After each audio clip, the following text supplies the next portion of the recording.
In this video, I'll be showing you how to name your version history here in Google Sheets to organize some of your edits. So if you're working on a spreadsheet and you want to know how many times you've edited this spreadsheet and what are the things that you've changed through it, all you have to do would be to go to your version history right here at the top with this clock icon, which will tell you when your last edit on this spreadsheet was.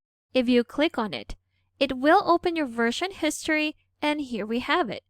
All of the dates where you have edited this spreadsheet will be right here.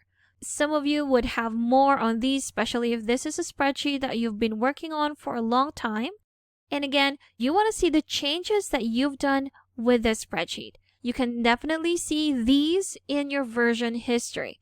So I have my current version and an older version. I can either restore this version if I wanted to, but if you want to rename it, you can go ahead and double click on this one. You have your date and time. Then you can go ahead and rename that version to whatever you want.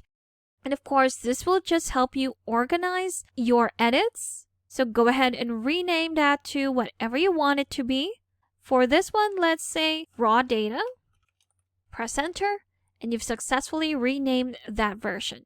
If you want to rename this as well, just double click on it, or you can go to this ellipsis where you will see more actions. You can have the rename, remove name, and make a copy. If we go to rename right here with dynamic search bar, press enter, and there you have it. It has completely renamed your version history. So we have our raw data and our dynamic search bar. If we go back, there we have it. So again, to organize your edits, just go back to your version history right here, and you will see all those renamed versions on the right side.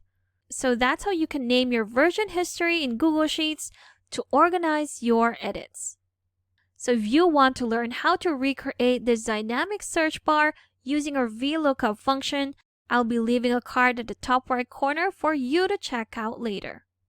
Thank you for watching this quick tutorial. Make sure to subscribe for more helpful videos, and I will see you in the next one.